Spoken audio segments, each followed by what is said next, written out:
Yang paling penting adalah saya berharap bahwa tidak ada lagi cerita presiden dijatuhkan di tengah jalan. Karena maksud kita mengubah konstitusi adalah agar tidak terjadi lagi peristiwa Bung Karno tahun 67 dan peristiwa Abdurrahman Wahid tahun 2001 yang dijatuhkan dengan subjektivitas politik.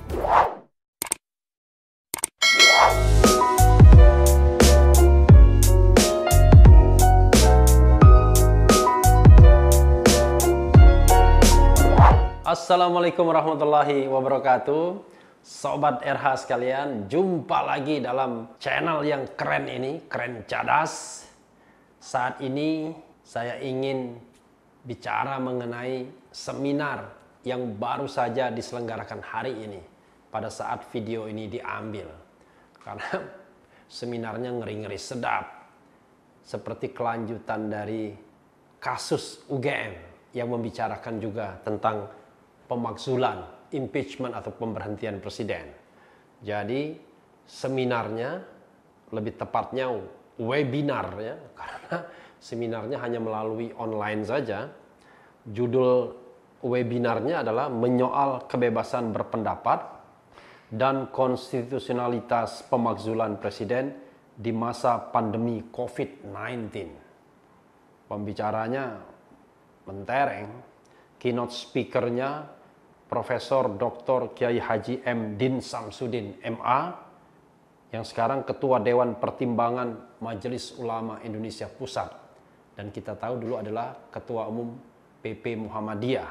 Lalu Ketua Umum Mahutama. Mahutama itu adalah Masyarakat Hukum Tata Negara Muhammadiyah yang menyelenggarakan webinar ini, yaitu Profesor Dr. Aidul Fitri Siada Azhari MHum.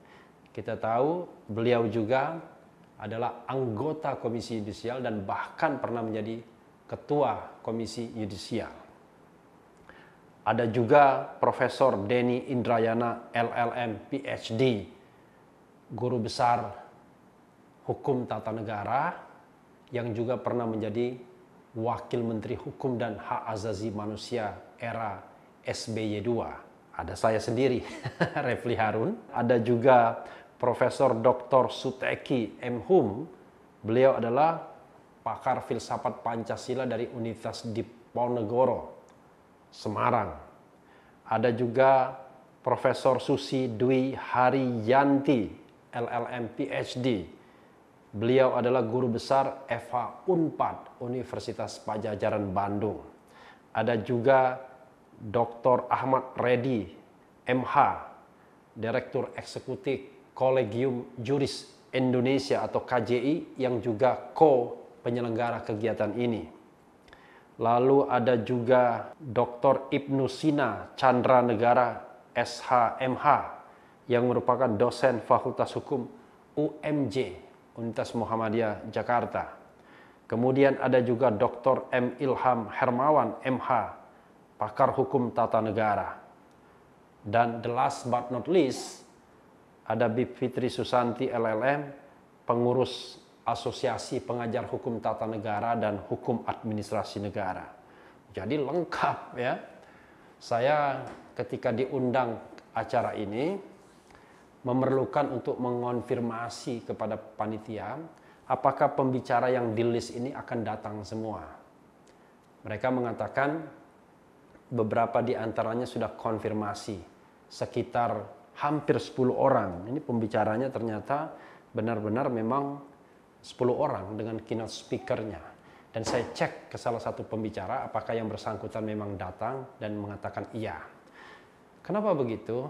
Seminar ini walaupun kegiatan ilmiah kan ngeri-ngeri sedap juga. Karena kemarin di UGM ketika ada seminar yang mengambil judul yang sama mengenai impeachment, pemecatan, pemberhentian presiden, itu diancam dengan ancaman bahkan katanya pembunuhan, dituduh makar pula. Wah, saya menunggu reaksi. Kira-kira kalau seminar ini akan diapakan? Ternyata alhamdulillah tidak terjadi apa-apa. Kalaupun di dunia medsos, di dunia maya misalnya terjadi pro dan kontra dengan kegiatan seminar ini. Itu biasa dalam suatu masyarakat yang demokratis. Tapi intinya adalah saya tidak melihat hal-hal yang luar biasa misalnya yang bakal mengarah pada pemberhentian presiden atau impeachment kepada presiden dari seminar ini. Karena kenapa? Rata-rata pakar hukum tata negara yang berlatar belakang tata negara itu mengatakan tidak mudah untuk menjatuhkan presiden. Apalagi dengan alasan penanganan COVID-19. Kenapa begitu? Karena ayat-ayat pemberhentian presiden, sebagaimana sering saya ulas sebelumnya, itu sudah berbeda. Kalau Bung Karno jatuh pada tahun 67, lalu Gus Dur atau Abdurrahman Wahid jatuh pada tahun 2001, ayat-ayat impeachment-nya belum ada. Yang ada adalah subjektivitas politik DPR bisa membuat presiden jatuh. Tahun 65-66 ketika kekuasaan Bung Karno mulai surut, maka kemudian MPR dikuasai oleh kelompok yang tidak pro Bung Karno. Maka dalam sidang istimewa tahun 67, Bung Karno akhirnya diberhentikan. Demikian juga tahun 2001, Gus Dur hanya di backup oleh satu partai saja yang setia, yaitu Partai Kebangkitan Bangsa. Semua partai berbelok ingin memberhentikan Gus Dur setelah memilihnya pada sidang umum MPR 1999. Tapi sekarang mengimpeach presiden tidak gampang. Pertama, ada 3 lembaga yang akan terlibat. DPR, Mahkamah Konstitusi, dan kemudian MPR. Kita tahu kalau kita bicara konstelasi politik, Sobat RH sekalian, sekarang hampir semua partai politik yang ada di DPR itu berada di sisi pemerintah. Yang di luar pemerintah hanya PKS, kemudian PAN, dan Demokrat. 6 partai lainnya di sisi pemerintah, mulai dari PDIP, bahkan Gerindra, kemudian Golkar, kemudian Nasdem, lalu PKB, dan terakhir P3. Jadi secara hitung-hitungan di atas kertas, tidak mungkin pemberhentian presiden dilakukan. Belum lagi alasannya harus konstitusional, harus justified. Yaitu 1, melakukan pelanggaran hukum berat. Yang kedua, melakukan perbuatan tercela. Yang ketiga, tidak lagi memenuhi syarat. Memang alternatif. Kalau pelanggaran hukum berat itu bisa penyuapan, bisa korupsi, bisa pengkhianatan terhadap negara, dan tindak pidana berat lainnya. Lalu kemudian perbuatan tercela tersebut sudah didefinisikan sebagai perbuatan yang melanggar norma susila, norma adat, dan norma agama. Misalnya judi, mabuk, zina. Lalu syarat menjadi presiden itu sudah didefinisikan secara limitatif, yaitu warga negara Indonesia dan tidak pernah menjadi warga negara asing karena kehendaknya sendiri, lalu tidak pernah berkhianat terhadap negara, dan terakhir mampu secara jasmani dan rohani menjadi presiden dan atau wakil presiden. Jadi 2 hal ini membuat impeachment tidak gampang. Pertama adalah fakta politik, kedua adalah fakta konstitusional. Dan dari seminar tersebut saya juga tidak menangkap kesan bahwa impeachment mudah bisa dilaksanakan dalam situasi pandemi COVID-19 ini. Nah, Sobat RH sekalian, hanya memang kita tidak bisa memprediksi kalau ada gelombang besar misalnya seperti pada tahun 65, 66, lalu kemudian 98. Itu semua sudah bukan wilayah ilmiah lagi, itu bukan wilayah untuk analisis lagi. Tapi itu sesuatu keadaan yang kita tidak mungkin menilainya sekarang, karena itu adalah post factum. Makanya saya katakan, kita bisa menilai apakah suatu gerakan itu konstitusional atau tidak, bisa berdasarkan basis konstitusi. Tetapi, kalau gelombang tersebut membesar dan membesar, lalu muncul misalnya semacam gerakan tahun 98, gerakan 66, kita tidak bicara lagi konstitusionalisme, tapi kita bicara tentang gerakan ekstra konstitusional. Nah, gerakan ekstra konstitusional ini gerakan yang sifatnya post factum, dan itu tidak bisa lagi dinilai berdasarkan basis konstitusi yang ada. Hanya Sobat RH sekalian, ketika menyampaikan materi dalam seminar tersebut, saya mengatakan, saya pribadi tidak berharap lagi ada Presiden Republik Indonesia yang jatuh di tengah jalan. Kita memiliki sejarah yang buruk karena kecuali SBY, semua presiden tidak menyelesaikan masa jabatannya yang sempurna. Bung Karno dijatuhkan walaupun sudah berkuasa lama pada tahun 67. Pak Harto dipaksa mengundurkan diri. Habibie ditolak pertanggungjawabannya sehingga tidak bisa lagi mencalonkan diri. Padahal sesungguhnya dia masih memiliki sisa masa jabatan hingga 2003. Tapi karena gelombang reformasi memaksa untuk diadakannya pemilu dipercepat dari seharusnya tahun 2002 menjadi tahun 1999. Maka ketika ditolak pertanggungjawabannya, Habibie tidak maju lagi dalam pemilihan presiden. Lalu presiden terpilih Abdurrahman Wahid di-impeach atau diberhentikan pada tahun 2001. Sisa masa jabatan dilanjutkan Presiden Megawati.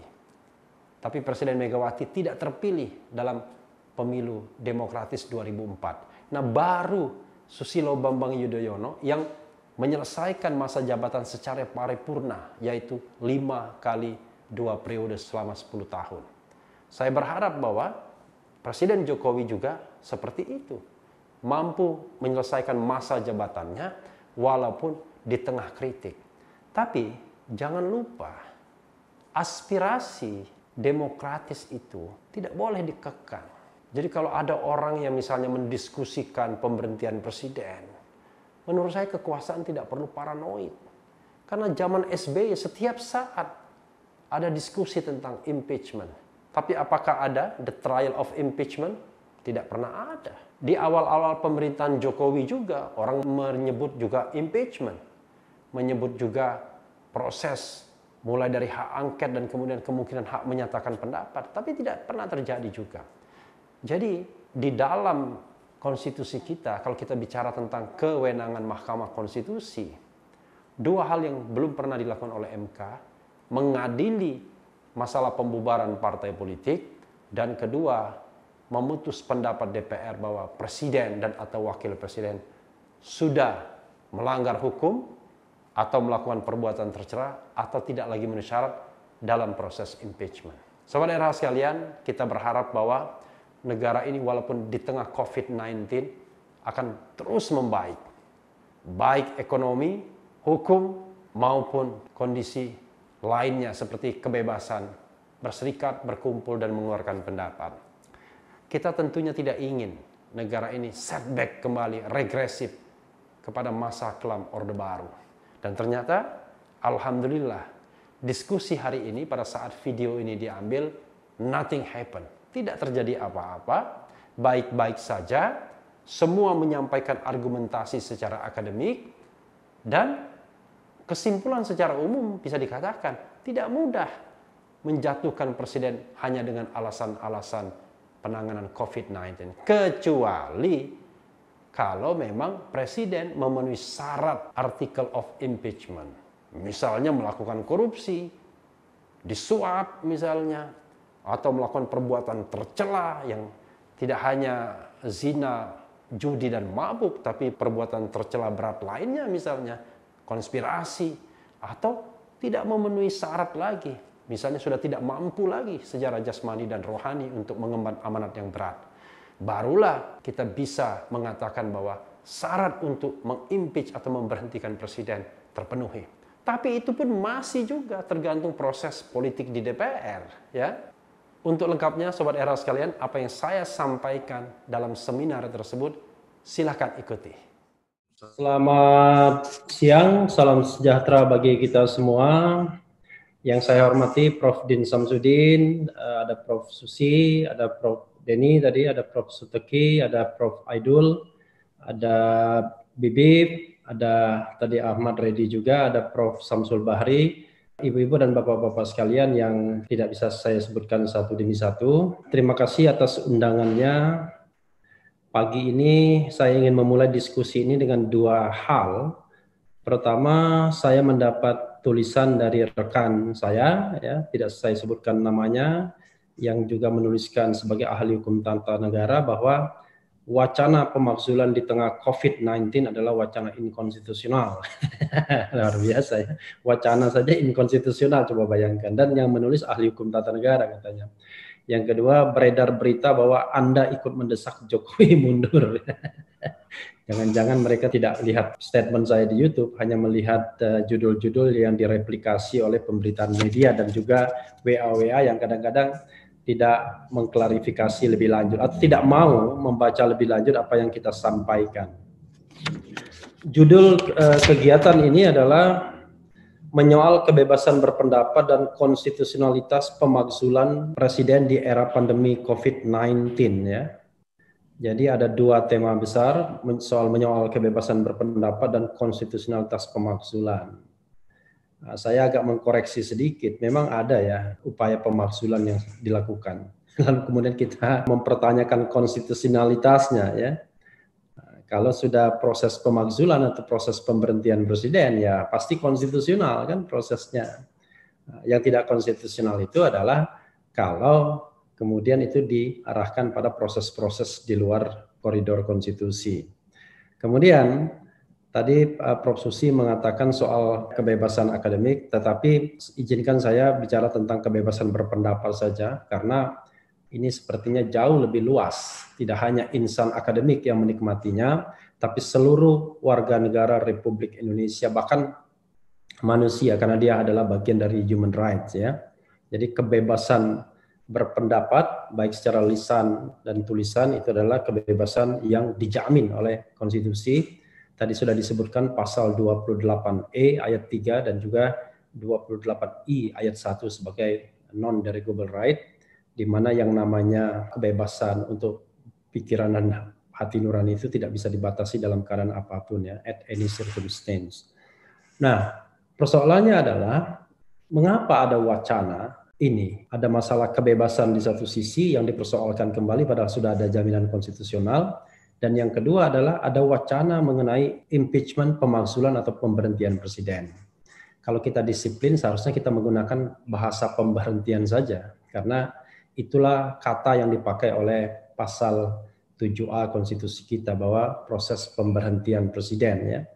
Karena kita suka menggunakan bahasa Inggris impeachment atau mungkin Arabnya pemakzulan, maka kemudian yang lebih populer impeachment dan pemakzulan, padahal kosakata Indonesianya adalah pemberhentian ya. Nah, kenapa ada proses seperti ini? Kita harus lihat latar belakang terakhir ini ya. Saya pribadi misalnya, kalau kita letakkan ke dalam perkembangan terakhir, ada beberapa hal ya. Misalnya dalam bidang hukum, kita patut catat misalnya ada yang namanya Perpu Ormas. Kita tahu bahwa saya pribadi sama dengan Profesor Suteki mengatakan bahwa Perpu ini adalah Perpu yang anti demokrasi. Tapi unfortunately tidak banyak ya orang yang sependapat, karena lebih banyak mengikuti genderang kekuasaan, sehingga yang terjadi adalah kekuasaan dan arus mayoritas mengamini Perpu ini, bahkan institusi-institusi resmi negara, bahkan guru besar juga ya, unfortunately. Padahal kita tahu bahwa persoalan mendasar dari Perpu ini adalah dia bisa membubarkan organisasi masyarakat tanpa due process of law. Padahal kita tahu bahwa due process of law adalah ciri dari negara hukum. Lalu kemudian kita juga tahu bahwa ada ketentuan misalnya mengenai presidential threshold. Saya terus terang mengatakan tidak habis pikir lembaga seperti MK misalnya mempertahankan presidential threshold ketika pemilu itu sudah serentak dan ketika ada peserta baru yang kehilangan hak konstitusionalnya. Terlepas mereka tidak menggunakannya, tetapi partai baru itu PSI misalnya, kemudian Perindo, lalu kemudian Partai Garuda dan juga Partai Berkarya, 4 partai baru itu adalah partai yang kehilangan constitutional standing-nya untuk mengajukan atau mencalonkan presiden dan wakil presiden, dan ini cukup alasan untuk mengatakan bahwa presidensial threshold itu adalah bertentangan dengan konstitusi karena menghilangkan hak konstitusional, hak yang sudah diberikan konstitusi. Tapi unfortunately lolos di DPR, lolos juga di MK. Jadi ada dua. Soal lain yang juga patut dicatat adalah misalnya mengenai, dulu saya termasuk mengatakan wah ini bagus pertumbuhan ekonomi, tapi ketika masa pandemi COVID-19 ini sudah terlihat bahwa kelihatannya negara mulai bangkrut, uang sudah tidak ada lagi. Jaminan-jaminan untuk misalnya memastikan warga negara bisa makan semua sulit bagi pemerintah. Ketika pemerintah mau menjalankan skenario new normal, banyak yang mengkritik. Kenapa? Karena sebenarnya itu seperti wujud ketidakmampuan atau ketidakpercayaan pemerintah lagi mampu mengatasi COVID-19 ini. Di negara lain, mereka melakukan new normal setelah berhasil mengatasi, paling tidak for the time being. Tapi di Indonesia belum ada kejelasan apakah kita dianggap berhasil, lalu kemudian kita menuju fase berikut new normal. Ada persoalan itu juga. Persoalan politik, persoalan yang paling masalah adalah kita tahu bahwa oligarki politik luar biasa di Indonesia, kekuasaan politik formal itu consolidated, sehingga suara-suara rasional, suara-suara lain kadang-kadang sulit untuk mendapatkan tempat, bahkan kadang-kadang direpresi juga. Belum lagi peran-peran yang lainnya ya. Kita tahu bahwa dalam era medsos ini peran buzzer dan lain sebagainya, fans club dan lain sebagainya. Jadi saya ketika diskusi dengan YLBH mengatakan ternyata di Indonesia ini jauh lebih sulit menjadi pengamat politik atau pengamat yang independen, yang tidak digaji negara, ketimbang menjadi pejabat negara itu sendiri. Karena kenapa? Kalau menjadi pengamat politik, pengamat yang independen, malah kita bisa diserang ya. Hari ini misalnya saya lihat mulai ada serangan terhadap dekan Fakultas Hukum UGM yang memberitakan siapa dia sebenarnya dan lain sebagainya dengan bahasa provokatif. Saya kira semua yang hadir di sini, semua pembicara di sini begitu bersuara keras dengan pemerintahan sekarang akan sudah mulai juga ya, hati-hati juga. Siapa Profesor Susi itu? Nanti digitukan juga ya. Nah, karena itu dalam kondisi seperti ini, mood secara umum saya mengatakan kok ada sebuah nilai demokratis yang regresif, yang berkurang jauh. Padahal kita tahu bahwa reformasi konstitusi yang berdarah-darah yang dihasilkan pada tanggal 21 Mei 1998 dengan puncaknya pengunduran diri Presiden Soeharto, itu adalah reformasi yang menumbangkan rezim otoritarian. Salah satunya rezim yang menghalangi kebebasan berpendapat. Tidak hanya kalangan kampus, tapi secara umum adalah semua kalangan. Saya berharap bahwa setelah reformasi itu tidak ada lagi sebuah kejadian di mana orang dilarang untuk berbicara, dilarang untuk berpikir. Tetapi yang terjadi sekarang, bahkan kampus pun yang masih memiliki bendera kebebasan akademik, otonomi kampus dan kebebasan mimbar akademik, masih juga ternyata diinfiltrasi. Ya, karena begini, pada era saat ini di mana persaingan politik tinggi misalnya, kita tahu bahwa kampus kadang-kadang sangat terlibat dalam dinamika politik. Kampus sering menjadi bagian dari kampanye presiden dan wakil presiden. Jadi ketika saya ceramah di UGM tahun lalu, pada saat Ramadan, saya mengatakan tidak seharusnya kampus itu digunakan oleh kekuatan politik apapun untuk stempel. Kan sering sekali misalnya alumni UGM, alumni UI, dan lain sebagainya dukung calon presiden tertentu. Saya katakan kalau mereka mau mendukung calon presiden tertentu, dukunglah berdasarkan individual basis, bukan membawa nama kampus. Karena kalau kampus dibawa ke dalam ayunan politik, maka ketika politik tersebut tidak pro kampus tersebut, maka kampus tersebut akan mengalami kesulitan. Nah, ini yang saya katakan kepada mahasiswa-mahasiswa UGM. Karena itu saya mengatakan mereka harus netral, tapi netral tetap kritis sebagai seorang insan akademik dan insan intelektual ya. Kemudian ada dua hal yang ingin saya bahas juga mengenai wacana dan gerakan. Kita harus membedakan antara wacana dan gerakan. Jadi orang kadang-kadang menjudgment sesuatu padahal sesuatu itu adalah wacana, dan wacana itu bahkan wacana akademik. Kalau kita tidak boleh membicarakan tentang pemakzulan atau impeachment, itu video saya pagi ini, ya buang saja ayat-ayat konstitusi itu, pasal 7A yang mengatakan proses pemberhentian presiden, yang mengatakan syarat-syarat untuk memberhentikan presiden. Karena ada pasal impeachment tersebut, article of impeachment di Undang-Undang Dasar 1945, maka sah saja kalau kita kemudian mewacanakan, mendiskusikan hal-hal yang terkait dengan impeachment atau pemberhentian presiden dan wakil presiden. Karena itu adalah ayat-ayat konstitusinya. Tapi kita harus bedakan dengan gerakan. Kalau gerakan lain lagi masalahnya. Ya.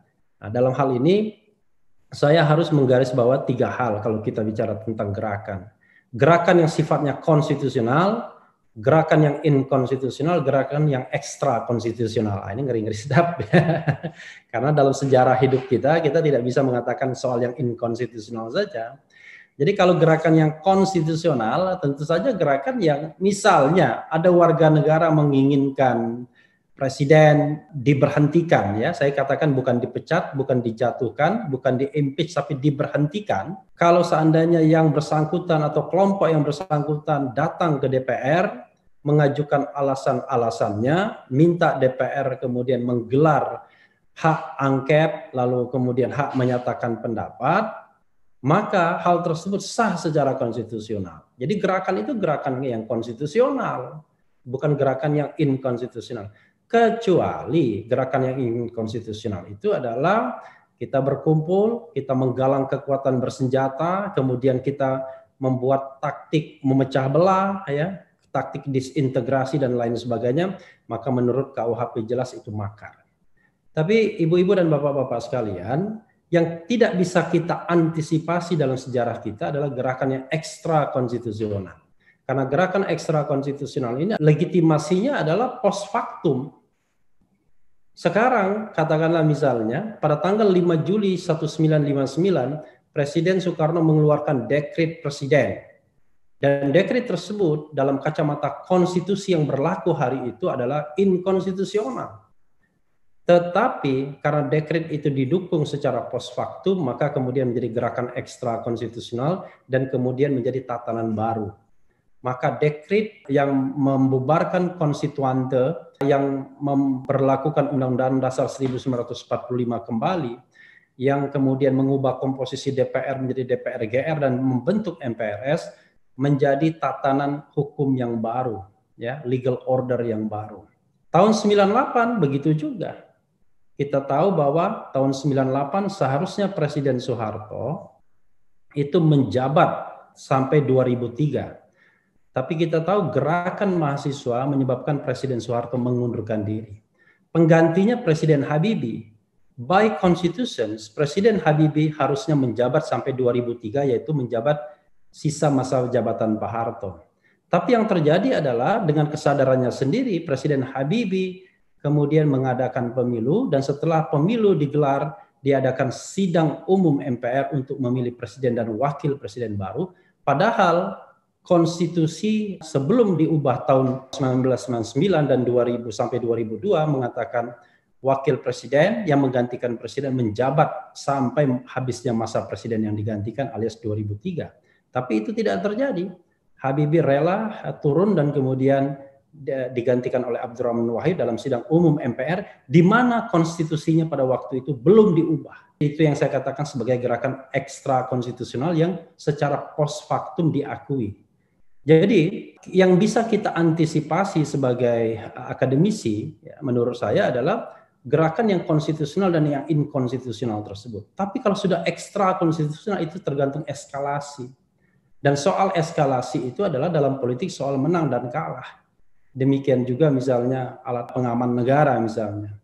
Kalau yang demonstrasi itu 100 diamankan, yang demonstrasi itu 1000 masih diamankan juga. Tapi kalau yang demonstrasi sudah 100.000, maka pengaman berbalik juga berdemonstrasi. Itu yang terjadi tahun 98. Jadi secara akademik, secara wacana, hal-hal seperti ini sah-sah saja dibicarakan.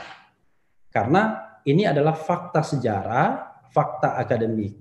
Tetapi sekali lagi yang paling penting adalah dari diri saya pribadi, ya saya berharap bahwa presiden tidak ada lagi cerita presiden dijatuhkan di tengah jalan. Kenapa begitu? Karena maksud kita mengubah konstitusi adalah agar tidak terjadi lagi peristiwa Bung Karno tahun 67 dan peristiwa Abdurrahman Wahid tahun 2001 yang dijatuhkan dengan subjektivitas politik. Karena pada tahun 65-66 Presiden Soekarno sudah tidak populer lagi pasca terjadinya pemberontakan G30 PKI. Tahun 2001 sangat minoritas sekali dukungan terhadap Gus Dur, sehingga kedua presiden bisa dijatuhkan dengan subjektivitas yang tinggi. Yaitu salah satunya benar-benar melanggar daripada haluan negara. Nah, article of impeachment atau pasal tentang pemberhentian presiden kemudian melimitasi itu. Sehingga diharapkan bahwa tidak ada lagi presiden yang jatuh di tengah jalan. Tetapi ibu-ibu dan bapak-bapak sekalian, teman-teman, kolega semua, kalau kita bicara tentang fora yang lain, jadi selain pemberhentian ada yang namanya pengunduran diri. Nah, kalau pengunduran diri itu adalah hak subjektif pejabat yang bersangkutan. Kalaupun ada sedikit sebuah imbauan atau sebuah dasar hukum, maka kita bisa merujuk yang namanya TAP MPR nomor 6 2001. Pak Mahfud salah menyebutkan tahunnya, tahun 2000, tapi 2001, tentang etika berbangsa dan bernegara, di mana di situ salah satunya dikatakan kalau pejabat negara tersebut sudah tidak mendapatkan kepercayaan rakyat, mbok ya dia dengan sukarela mengundurkan diri. Tapi hal seperti ini tidak berlaku hanya untuk presiden saja, untuk semua pejabat negara. Karena arasnya adalah etika. Karena arasnya adalah etika, maka tidak boleh ada pemaksaan. Makanya dalam tweet saya mengatakan, meminta presiden mundur itu sah secara konstitusional dan sah dalam alam yang demokratis. Tapi memaksa presiden mundur, nah itu yang tidak boleh. Ya, dalam aras tadi, dua aras, konstitusionalitas dan inkonstitusionalitas. Tapi saya tidak bisa memprediksi gerakan-gerakan ekstra konstitusional di masa depan karena hanya yang kuasa yang bisa mengetahui bagaimana nasib republik ini ke depan.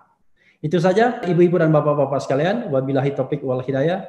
Wassalamualaikum warahmatullahi wabarakatuh. Ya, itu saja Sobat Era sekalian, my activity hari ini. Mudah-mudahan ini menjawab semuanya. Nothing happen. Tidak ada apa-apanya. Itu hanya wacana, pemakzulan, dan memperkaya perspektif akademik kita semua. Tetapi yang paling penting adalah tetap di channel ini. Karena di channel ini Anda akan dirayu, ditipu, dibaperin, dicecar, bahkan diuber di jalur khusus. Karena channel ini adalah channel yang membenci, memeras, dan mengancam. Jangan lupa subscribe, like, comment, and share. Ciao.